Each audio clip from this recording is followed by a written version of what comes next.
hypocrisy. We want solar democracy. Cut the hypocrisy. We want solar democracy. Cut the hypocrisy. We want solar democracy. Cut the hypocrisy. We want solar democracy. Woo! Awesome. Thank you. Thank you all so much for being here. My name is Lisa Young. I'm the director of the Idaho chapter of the Sierra Club. And I'm so grateful for all of you to be here tonight to join us for this press conference and small rally outside of the Public Utilities Commission. The Idaho Public Utilities Commission is holding a public hearing in this building tonight to hear from a diverse set of voices about Idaho Power's solar value study, which was published earlier this year and which the utility plans to use to justify slashing compensation rates to rooftop solar owners by over 60%, which would make rooftop solar much less affordable to Idahoans. Everyone has the right to generate their own electricity, and they should be fairly compensated for the extra clean local power that they put back onto the grid. If the PUC accepts Idaho Power's flawed study results, it will be even harder for people to afford putting solar panels on their home, business, farm, or even on public buildings like schools. With the worsening climate crisis, we should be doing everything we can to make solar power more affordable and accessible, not less. I'm standing here today with students, conservation groups, and solar companies to collectively advocate for fair rates for locally owned rooftop solar systems in Idaho, which must start with a fair study to calculate those rates. Idaho Power's study is flawed and biased and must be rejected by the PUC. Beyond the faces that you see here today, our coalition consists of partner organizations and companies from across Idaho Power's service territory, from Pocatello, the Magic Valley, Blaine County, who will all be impacted by the outcome of this PUC case. I'm here tonight representing over 5,000 Sierra Club supporters who are Idaho Power customers. Our members want to see more solar panels in their communities to help address the climate crisis, improve public health, advance our clean energy economy, create green jobs, build local grid resilience, and stabilize energy bills. And they're worried that Idaho Power's attempts to quash locally owned solar will keep those critical opportunities out of reach for Idaho communities at a time when we need them the most. Our members have several concerns about Idaho Power's study, and we truly urge the Public Utilities Commission to reject their flawed study and require a more impartial, complete, accurate, and accessible analysis that's consistent with the concerns from the over 750 comments that have been submitted on this case so far. I'm going to go ahead and pass it over to our next speaker, Sydney.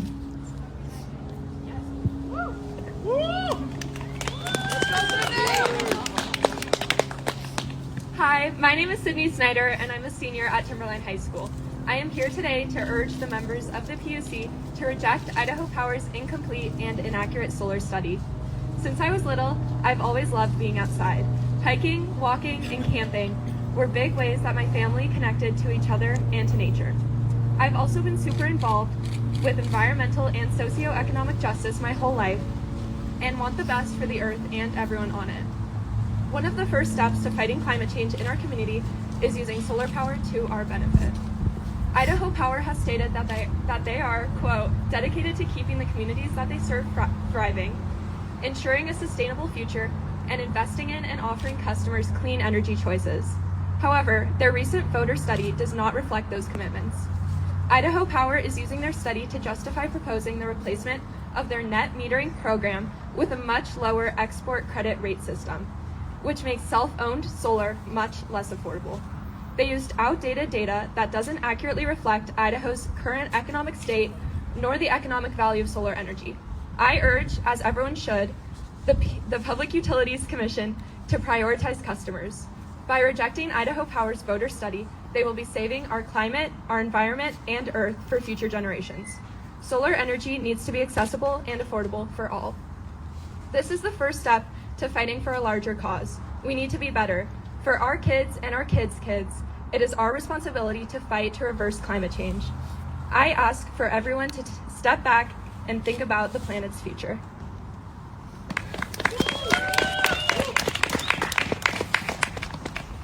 My name is Molly O'Sullivan, and I'm a senior at Bishop Kelly High School.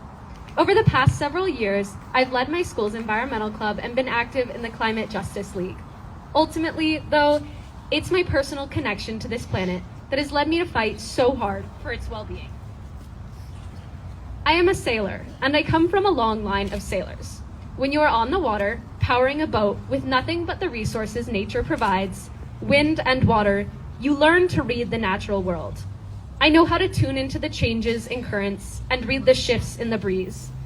With this awareness, then, I am also able to see when the natural world around me is suffering, when wildlife is dying and the snow no longer falls enough to supply water for the valley or the reservoir where I sail. I am angered by our awareness of environmental issues, yet our unwillingness to solve them. Solar power is one of the proven effective solutions we have to combating climate change, and I was incredibly frustrated to learn that Idaho Power has released a study which undervalues local solar. Their study fails to account for the environmental benefits that solar provides, taking only biased data that supports Idaho Power's financial interests. To make so-called clean energy commitments and promote anything but is a violation of the faith in this community that depends on this power. This will have dangerous consequences if we fail to recognize them. We have to call them out and demand better for our communities. To put commercial interests above our planetary health is not only unwise, but unethical, and in the end, contrary to our own long-term interests. Decreasing the benefits of solar will disincentivize local solar panel owners and prospective owners from making the environmentally conscious, ethical choice to go solar. Change, after all, begins on an individual level, but it must be enabled by those in power. For the sake of my future as a sailor and a nature lover, and for the future of this healthy community, we need accessible solar. Thank you.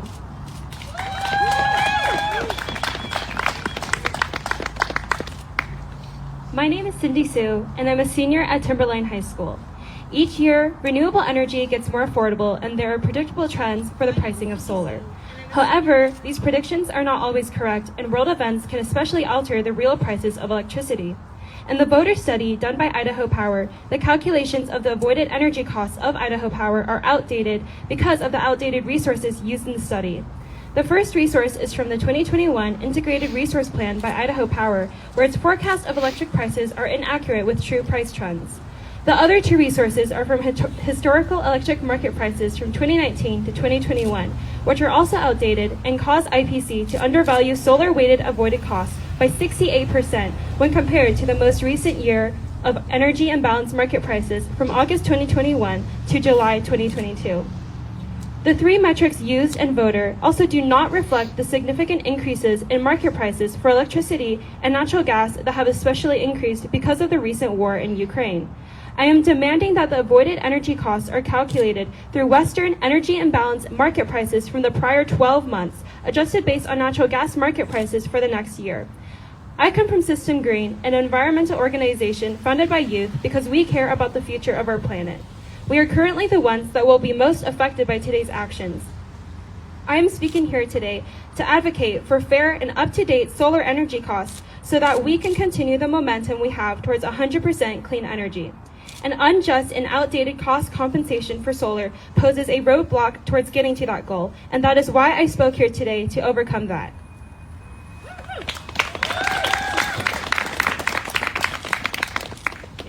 Thank you. My name is Lee Ford. I'm here representing the members of the Snake River Alliance. The Snake River Alliance stands here in solidarity with the youth climate activists and with all Idahoans who want a clean, fair solar policy. Our communities can be resilient and prosperous and healthy because of our reliance on renewable and clean energy. We urge the Idaho PUC to consider the independent study and to encourage more development of rooftop solar. Idahoans deserve a fair shake.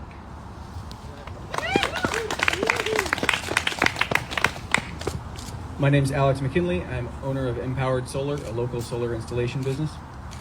Idahoans are eager to invest in an efficient, resilient, and modern electrical grid.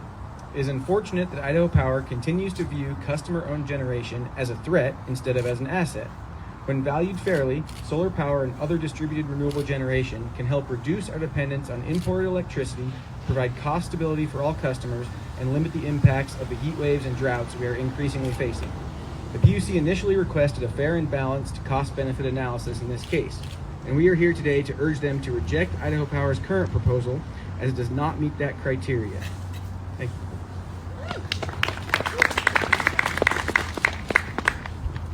Hey there, I'm Rachel and I'm the general manager at Revolution. Revolution is a local solar company and we're here on behalf of our current and future customers, our employees, and to speak to the future of solar energy in Idaho. We're grateful to have the Idaho Public Utility Commission, whose purpose is to protect the interest of Idahoans. We're here to ask the PUC to do the simple thing, to protect Idahoans' right to make their own energy and to restrict the utility's ability to single-handedly control how Idahoans' solar energy is valued. Today's hearing will take public comment on Idaho Power's study which undervalues customer-owned solar. Under the current conditions, Idahoans have a choice of where to get affordable energy. Removing that choice from the consumer and allowing Idaho Power to dictate what's best for the customer goes against Idaho's values. Our customers choose solar as their energy source for a myriad of reasons. Some choose solar to secure a consistent, non-variable payment for their electricity. Others are more focused on energy independence and owning rather than renting their power from the utility. We have customers who are excited about new technologies and others who desire a cleaner source of energy, which under net metering also helps the utility meet their own climate change goals. Additionally, we should consider the future of energy and the benefits that rooftop solar has in modernizing the grid. Those benefits include grid resilience. The grid is more diverse, safe, and resilient when the power generation sources are scattered on individual owners' rooftops. It also includes decentralizing systems. A good example of decentralization in utilities is in the history of telecommunications. We don't dictate whether or not our people can have a cell phone.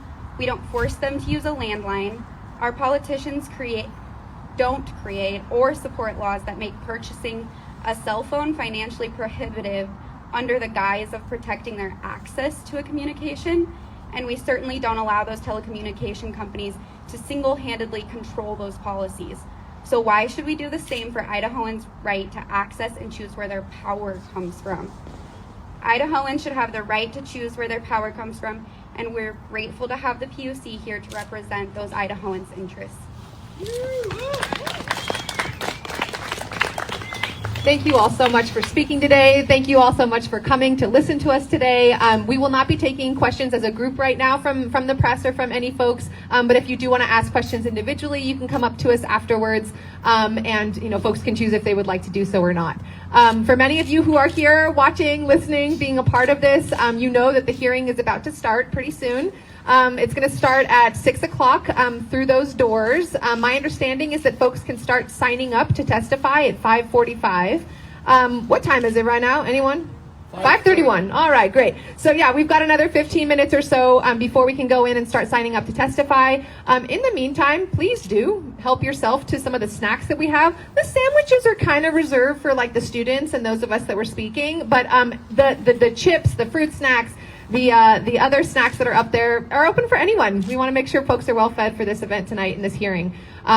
We might be in there for a little while. With that, I want us to close out with another great chant. Let's see, do we have another one lined up, or should we just do the good one we already did? We're already warmed up. Yeah. I think we only have that one chance. Let's do it. It's so good. Not to say it again. Yeah. All right. Let's do it. All right. Cut the hypocrisy. We want a democracy. Cut the hypocrisy. We want solar democracy. Cut the hypocrisy. We want solar democracy. Cut the hypocrisy. We want let him hear you in there. Cut the hypocrisy. We want solar democracy. Cut the hypocrisy. We want solar democracy. Lift those signs up. Lift your signs up. Let's get them up high. Let's save Idaho solar. We want clean energy for all. We want Idaho want solar democracy. They don't get to own all the solar. We want to be part of that clean energy future too, and people have the right to. Thank you all so much for being here, and let's go let them have it inside as well.